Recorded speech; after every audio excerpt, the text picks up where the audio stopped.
I've got my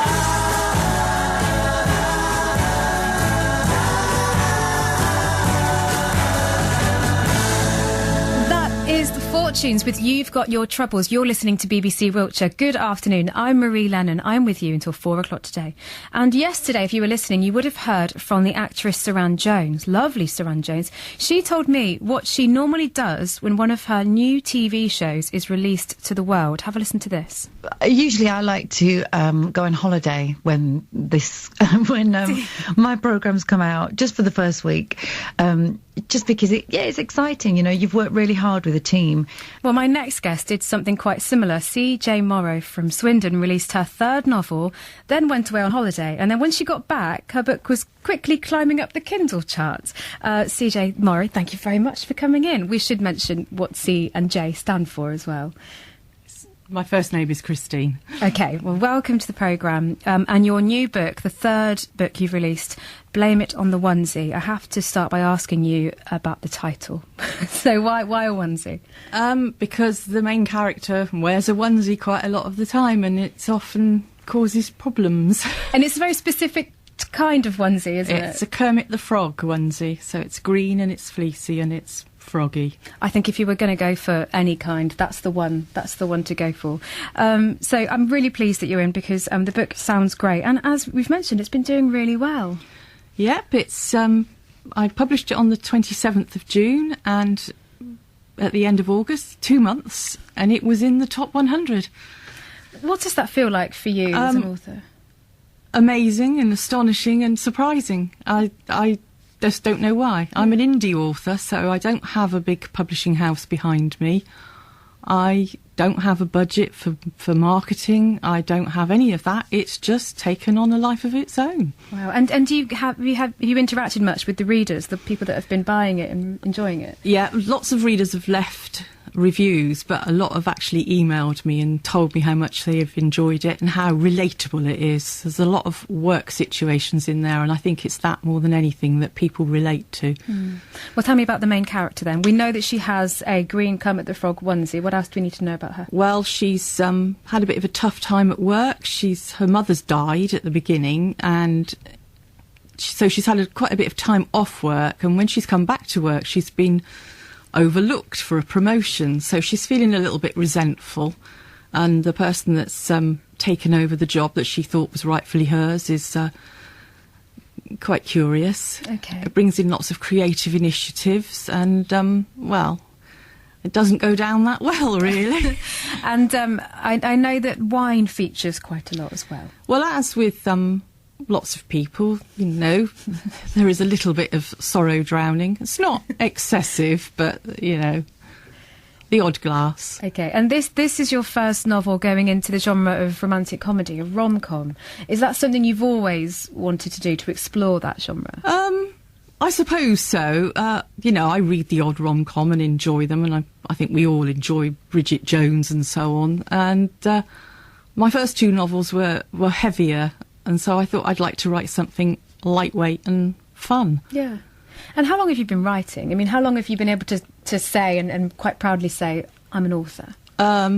This is my third book, released in just over 2 years. I've always dabbled at writing, but I've never knuckled down and actually finished a book until just over 2 years ago. And what provoked you to do that, to make that step?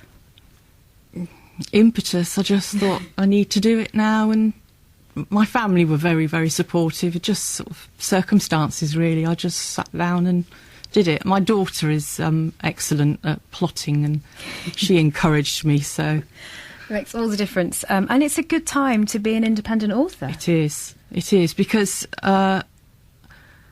you can publish yourself. You do need support from people who can help you with the editing and particularly the proofreading, which is always difficult. But yeah, if you're reasonably competent, you can get on and publish it yourself. You can.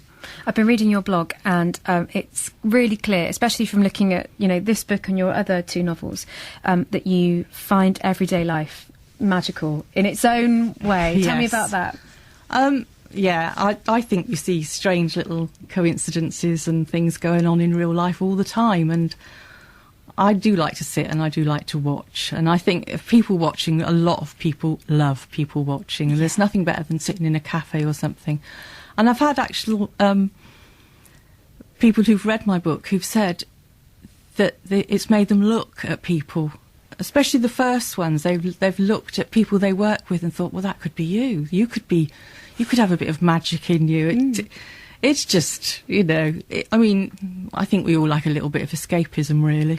Definitely, but the good thing is you don't have to find that within your books by having dragons and swords and that kind of thing. No, I like magic that can actually really happen. It could happen right under your nose.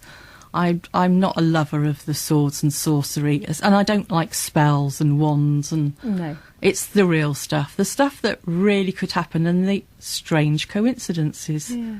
I'm like that with films, actually, because my partner's really into big adventure and fantasy films, and I'm very cynical. I watch and think that would never happen. Whereas something which reflects real life, it feels more exciting in a way. It does, because you actually think that could happen to you. Yeah, definitely. You really do, you know.